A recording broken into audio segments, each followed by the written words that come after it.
मित्रांनो, न्यू मधुर मराठी या चॅनलमध्ये आपलं स्वागत आहे. घरोघरी मातीच्या चुली या मालिकेच्या आजच्या एपिसोडमध्ये ऐश्वर्या आता सगळे क्ल्यू जुळवणार आहे. परंतु मित्रांनो, त्यापूर्वी एक रिक्वेस्ट आहे, हा इंटरेस्टिंग एपिसोड पाहत असाल तर या आपल्या न्यू मधुर मराठी चॅनलला नक्की सबस्क्राईब करा. मित्रांनो, आजच्या एपिसोडमध्ये आता ऐश्वर्या एकटीच हॉस्पिटलमध्ये असते. डॉक्टर जानकीचं चेकअप करून बाहेर येतात. त्यासरशी ती पुढे होत त्यांना जानकीबद्दल विचारते. तेव्हा हे डॉक्टर मात्र सांगतात की जानकीच्या पूर्ण शरीरात विष पसरलंय, त्यामुळे आता देवच काहीतरी करू शकतो, तुम्ही देवाकडे प्रार्थना करा. हे ऐकताच ऐश्वर्या तर पूर्णपणे कोलमडून जाते आणि आता ती ढसढसा रडत असते. त्याच वेळेस इकडे घरी अवंतिका परत येते. तेव्हा सौमित्र तिला प्रश्न करतो की अगं कुठे गेली होतीस तू? अवंतिका कारण देत सांगते की अरे मला आईस्क्रीम खाण्याची खूप क्रेविंग्स होत होती ना, म्हणून मी आईस्क्रीम खायला गेले होते. ते ऐकून तो तिच्यावर चिडतो, बोलतो की अगं अशी एकटीच का गेलीस? घरात कुणाला तरी सांगून जायचं ना, किंवा मला सांगायचं, मी तुला घेऊन गेलो असतो. ती मात्र शांतपणे म्हणते की सॉरी सौमी, माझ्या लक्षातच आलं नाही. त्यानंतर तो आता तिला जानकी व ऐश्वर्याबद्दल विचारतो. तेव्हा ती सांगते की ऐश्वर्या तिच्या वडिलांना भेटायला गेली आहे आणि जानकी वहिनी कुठे गेल्यात मला खरंच नाही माहिती रे, गेल्या असतील एखाद्या महत्त्वाच्या कामासाठी. तेव्हा सुमित्रा रागाने बोलते की काय इतकं काय महत्त्वाचं काम सुरू असतं? तेव्हा शरू आगीत तेल ओतत म्हणते की अगं तुला काही कळू द्यायचं नसतं ना, म्हणूनच तर तुझ्या नजरेआड तुझ्या या सुना अशा घराबाहेर जातात. त्यानंतर सारंग सौमीला म्हणतो की तुझ्या बहिणीला फोन कर, परंतु सौमित्र बोलतो की जानकी वहिनी काही लहान नाही आहेत, त्यांना जेव्हा यायचं असतील तेव्हा येतील त्या, चला आता. आणि सर्वच जण आपापल्या खोल्यांमध्ये निघून जातात. शरू देखील तिच्या रूममध्ये येते आणि विचार करत असते की ही अवंतिका तर आईस्क्रीम खात खात घरी आली, म्हणजे यांना जानकी वहिनीबद्दल अजून काही कळलंच नाही आहे का? बहिणी देवाघरी तर गेली असेल ना? नाही शर्वरी, पेशन्स ठेव, जानकी वहिनी गेल्याची बातमी नक्कीच येणार, असं म्हणत ती आता खुश होत असते.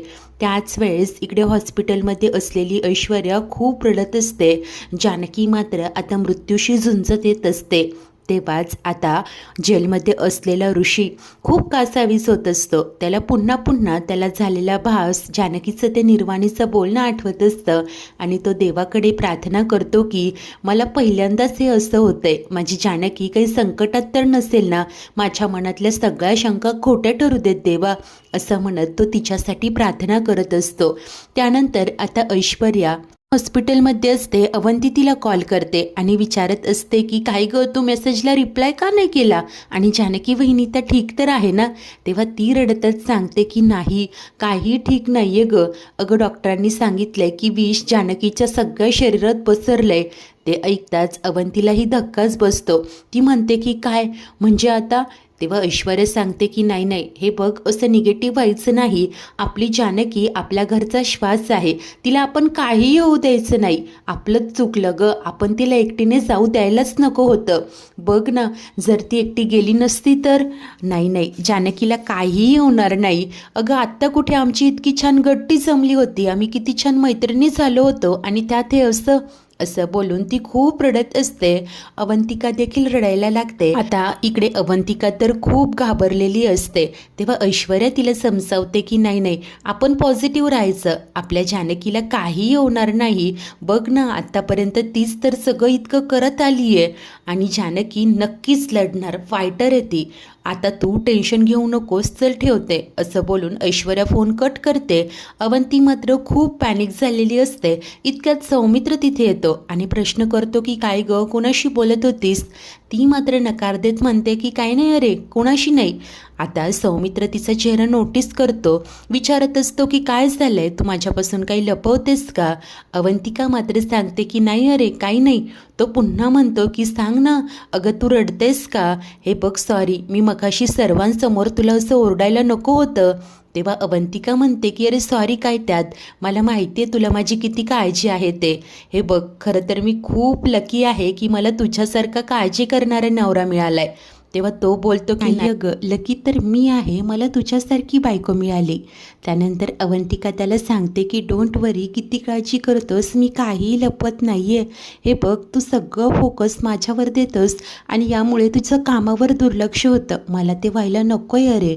तेव्हा तो सांगतो की माझी सगळ्यात आधीची प्रायोरिटी तू आणि माझं बाळ आहे ग अवंतिका. आणि इतक्यात सौमीला कुणाचा तरी कॉल येतो. तेव्हा तो म्हणतो की बघ क्लायंट्सचा फोन आहे, कामं तर काय ग चालूच असतात, आलोच मी. असं बोलून तो बाजूला जातो. अवंती मात्र खूप काळजीत असते.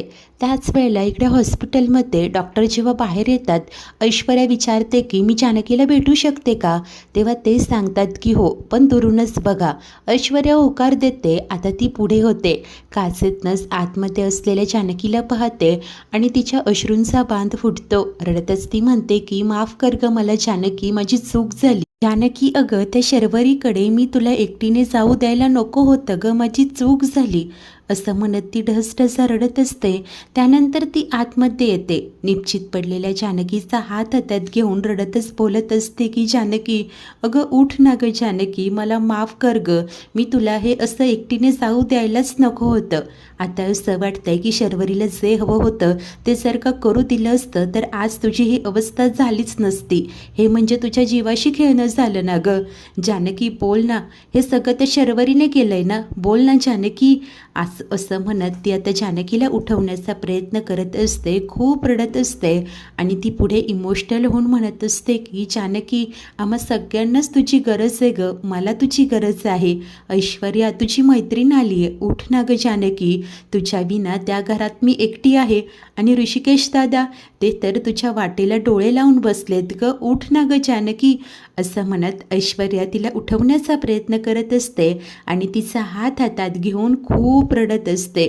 आता ऐश्वर्याचे हे शब्द जानकीच्या हृदयापर्यंत पोहोचलेले असतात की ऋषिकेश दादा तुझ्या वाटेला डोळे लावून बसलेत. तेव्हाच ऐश्वर्या रडतच म्हणत असते की ते तुझी वाट पाहताय ग जानकी, उठ ना. आणि इतक्यात आता जानकीच्या हातांची हालचाल होते. तिने रिस्पॉन्ड केलेलं असतं. ऐश्वर्या हे नोटीस करते आणि मी आलेच असं म्हणत घाईने ती डॉक्टरांकडे येते. त्यानंतर ऐश्वर्या घाईने बाहेर येते. डॉक्टरांना आवाज देत तिने बोलावलेलं असतं. सांगते की बघा ना जानकीच्या हातांची आता हालचाल झाली होती. डॉक्टर देखील आतमध्ये येतात, जानकीचं चेकअप करतात. काही मशिनरीजकडे ते पाहत असतात. आता ऐश्वर्याला टेन्शन आलेलं असतं. जानकी डोळे उघडण्याचा प्रयत्न करत असते. तेव्हाच ऐश्वर्या पॅनिक होऊन विचारते की काय झालं डॉक्टर, ती ठीक तर आहे ना. तेव्हा डॉक्टर सांगतात की होय, त्यांचा ऑक्सिजन देखील आता हळूहळू स्टेबल होतोय, त्या ठीक आहेत, हळूहळू शुद्धीवर येत आहे. असं बोलून डॉक्टर आता तिचा तो ऑक्सिजन मास्क बाजूला करतात. आता जानकी शुद्धीवर आलेली असते. तेव्हा डॉक्टर तिला सांगतात की काळजी करू नका, तुम्ही हॉस्पिटलमध्ये आहात, परंतु तुम्हाला काही आठवतं आहे का, तुम्हाला नक्की काय झालं होतं. हे बघा तुमच्या शरीरात विष पसरलं होतं, आम्ही ते काढून टाकलं आहे. हे तेव्हा जानकी बोलत असते की काय विष. आणि आता ती ऐश्वर्याला म्हणते की घरी जायचं आहे ग, मला घरी घेऊन चल. तेव्हा डॉक्टर सांगतात की नाही नाही, हे बघा आजची रात्र तुम्हाला अंडर ऑब्झर्वेशन ठेवावं लागेल, हवं असल्यास उद्या डिस्चार्ज मिळेल. आणि ते ऐश्वर्याला विचारतात की त्या इतक्या लवकर शुद्धीत येणं शक्यच नव्हतं, तुम्ही असं त्यांना काय सांगितलं जेणेकरून त्या लगेच शुद्धीवर आल्या. तेव्हा ऐश्वर्या म्हणते की मी आमच्या ऋषिकेश दादांचं म्हणजेच जानकीच्या नवऱ्याचं नाव घेतलं आणि ती शुद्धीवर आली. डॉक्टर म्हणतात की ठीक आहे, बरं आराम करा. असं बोलून ते निघून जातात. त्यानंतर ऐश्वर्या जानकीजवळ बसते. तू ठीक तर आहेस ना, बरं वाटतंय ना, असं म्हणत चौकशी करते. जानकी डोळे मिचकावतच होकार देते. ऐश्वर्या पुढे बोलते की हे बघ, आत्ता हे सगळं विचारणं योग्य वाटत नाही आहे, पण मला सांग ना नक्की काय झालं होतं, तू असं काय खाल्लं की हे विषबाधा वगैरे. आणि तू तर शर्वरीला भेटायला गेली होतीस ना, ती पैशांची बॅग घेऊन येणार होती, मग पुढे काय झालं. तेव्हा आता जानकी कसं बसं सांगत असते की नाही त्या नाही आल्या, पण राहुल आला होता, त्याने पैशांची बॅग कुठेतरी भलतीकडेच लपवून ठेवलेली होती. मी ती बॅग हातात घेतली आणि अचानक चक्कर आली ग. आधीपासूनच मला कसं तरी होत होतं, माझं डोकं खूप जड पडलं होतं आणि नंतर मी बेशुद्ध झाले. तेव्हा आता ऐश्वर्या विचारत असते की त्याने तुला काही खायला दिलं होतं का, काय खाल्लं होतंस तू.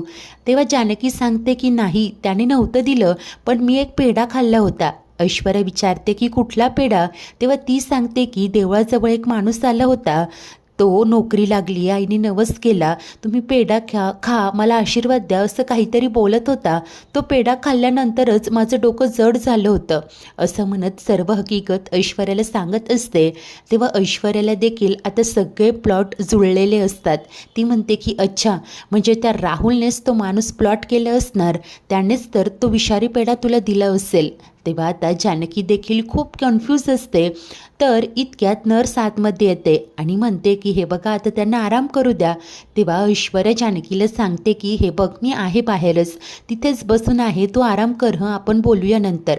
असं बोलून ऐश्वर्या आता बाहेर निघून जाते. तर घरी असलेल्या अवंतिकाला देखील जानकीची खूप काळजी वाटत असते. ती देखील ऐश्वर्याच्याच फोनची वाट पाहत असते. जानकीच्या काळजीपोटी कासावीस होत असते. तेव्हाच ऐश्वर्या बाहेर येते. आत्ता कुठे तिने सुटकेचा निश्वास घेतलेला असतो आणि तिला आठवण येते. लगेच ती आता या अवंतीला कॉल करते. लगेचच अवंतिका कॉल रिसीव्ह करते आणि लगेच घाईने विचारू लागते की काय झालंय तिकडे, हे बघ जानकी वहिनी ठीक तर आहेत ना. तेव्हा ऐश्वर्या सांगते की हो हो रिलॅक्स, हे बघ देवाच्या कृपेने आपली जानकी अगदी ठीक आहे, ती शुद्धीत आली आहे. डॉक्टरांनी सांगितलंय की तिच्या जीवाला आता कुठलाच धोका नाही आहे. तेव्हा अवंतिका म्हणते की थँक गॉड, आत्ता कुठे माझ्या जीवात जीव आलाय गं. आणि तुला सांगू, अशा वेळेला जाणवतं की देव आहे, त्याने आपल्या जानकीला काहीच होऊ दिलं नाही. पण मला सांग, हे सगळं असं कसं घडलं असेल गं. तेव्हा ऐश्वर्या म्हणते की अगं हे सगळं ना त्या शर्वरीने केलंय. असं बोलून ती आता घडलेला सगळा प्रकार, कशाप्रकारे जानकीने तो विषारी पेढा खाल्ला, नंतर तिला हा त्रास झाला, ते सर्व काही अवंतिकाला सांगते. ऐश्वर्या तिला सांगत असते की होय, ती शर्वरीच इतक्या चीप लेवलला जाऊन वागते, तिनेच हे सगळं प्लॅनिंग केलंय. आता बघच तू, मी त्या शर्वरीला तिच्याच भाषेत उत्तर देते की नाही. असं म्हणत आता ऐश्वर्याचं देखील रक्त खवळत असतं. तेव्हाच आता इकडे अवंतीला सौमीच्या येण्याची चाहूल लागते, त्यामुळे ती घाईने फोन कट करते. सौमित्र आतमध्ये येतो, बोलतो की काय गं, अजून तू झोपली नाहीस का. ती कावरी होऊन सांगते की हे काय झोपणारच होते. तो पुन्हा तिला विचारतो की काही प्रॉब्लेम तर नाही आहे ना, काय झालंय. तेव्हा ती हसूनच सांगते की नाही अरे काही नाही, हे काय झोपतेच आहे. तो म्हणतो की आलोच मी फ्रेश होऊन येतो. अवंतिका आता अंथरुणात येते आणि मनाशी विचार करत असते की खरंच शरुताई इतक्या चीप लेवलला जाऊन वागत असतील का. जर त्यांनीच हे केलं असेल तर घरच्यांना कसं पटवून देणार. त्यांच्या विरोधात काहीतरी पुरावा मिळवावाच लागेल आणि शरुताईंच्या बाबतीत आता अलर्ट राहावं लागेल. असेच सगळे विचार तिच्या मनात सुरू असतात आणि ती जानकीसाठीही देवाकडे प्रार्थना करत असते. त्यानंतर सौमित्र परत येतो आणि दोघेही झोपलेले असतात. तर दुसरीकडे आता ही शरू टेन्शनमध्ये असते. हे सगळं काय होतंय, काय गोंधळ होऊन बसला. जानकी मेलीये ही बातमी तर आत्तापर्यंत यायला हवी होती, अजून कशी आली नाही. नक्की काही गोंधळ तर झाला नसेल ना, हा राहुल फोन का करत नाहीये. असं ती वैतागत बोलत असते. अखेर तिला राहवत नाही, ती स्वतः राहुलला कॉल करते, परंतु त्याचा फोन बंद येत असतो. आता या शरूला टेन्शन येतं, याने फोन बंद तर करून ठेवला नसेल ना, नक्की काय झालं असेल. नाही, मला माझे पैसे ताब्यात घ्यायलाच हवे, माझा कुणावरच विश्वास नाहीये. असं बोलून शर्वरी स्वतः देखील खूप गोंधळलेली असते. त्याच वेळेस लॉकअपमध्ये असलेला ऋषी टेन्शनमध्ये फेऱ्या मारत असतो.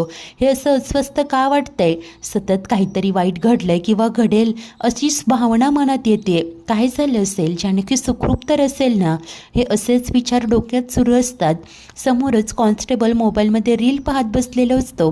ऋषी मात्र ठरवतो की काही झालं तरी जानकीशी संपर्क करायचा. तर त्या कॉन्स्टेबलला आवाज देऊन बोलावतो, पुन्हा फोन करण्याची रिक्वेस्ट करतो, परंतु ते काय ऐकत नाही. अखेर ऋषी त्यांच्या हातातला फोन हिसकावण्याचा प्रयत्न करतो आणि त्यांना धमकी देतो की हे बघा, जर का मला फोन करू दिला नाही ना तर तुमची वरिष्ठ अधिकाऱ्यांकडे तक्रार करेल, मला फोन करू द्या, हक्क येतो माझा. अखेर तो कॉन्स्टेबल गप्प होतो. ठीक आहे, लवकर करा असं सांगून ऋषीकडे मोबाईल देतो. त्यानंतर ऋषी जानकीचा नंबर डायल करतो, परंतु तिचा फोन स्विच ऑफ असतो, तिथेच बाजूला पडलेला असतो. ऋषीला टेन्शन येतं. अखेर तो जानकीला व्हॉइस नोट पाठवतो की जानकी कुठे आहेस तू, हे बघ तू मला भेटायला ये, तू सुखरूप आहेस, मला माझ्या डोळ्यांनी बघू देत, मला माहिती नाही काही, तू मला भेटायला ये, अशी व्हॉइस नोट त्याने पाठवलेली असते. आणि त्यानंतर देवाकडे प्रार्थना करतो की माझ्या जानकीला सुखरूप ठेव रे, ती माझा श्वास आहे, जर तिला काही झालं तर मी जगू नाही शकणार. मित्रांनो, आजचा हा एपिसोड इथेच संपतो. तर पुढील भागात आता शर्वरी थेट रात्री राहुलकडे पोहोचते आणि ती पैशांची बॅग घेऊन निघालेली असते. तो विचारतो की हे काय करते. हे बघ, हे असं तिथे पैसे घेऊन जाणं रिस्की आहे, कोणी बघितलं तर. ती मात्र सांगते की नको काळजी करूस, आहे मी. आणि आता ही शर्वरी पैशांची ती बॅग घेऊन सरळ घरी आलेली असते. तेव्हाच अवंतिका तिला पाहते आणि मनाशी विचार करते की या शरुताई बॅग घेऊन कुठे जात आहेत. म्हणजे ऐश्वर्या जे म्हणत होती ते खरं असेल का? आणि आता शर्वरीने पैशांची बॅग आणली हे अवंतिकाने पाहिलेलं असतं. त्यानंतर दुसरा दिवस उजाडतो, सर्वजण नाश्ता करत असतात. तेव्हाच ही शर्वरी अवंतीला विचारते की काय गं, आज तुझ्या त्या 2 लाडक्या वहिन्या दिसत नाहीये कुठे? आणि तेव्हाच ऐश्वर्या जानकीला घेऊन घरी येते. अवंतिका ते पाहताच हसूनच शर्वरीला सांगते की ते बघा आल्यात वहिनी. आता जानकीला समोर असं जिवंत पाहून शरूचे तर धाबे दणाणलेले असतात. मित्रांनो, पैसे तर घरातच आहेत, अवंतिकाने पाहिले देखील आहेत. ऐश्वर्या, अवंतिका आणि जानकी तिघीही मिळून शरूच्या ताब्यातनंही पैसे घेतील का?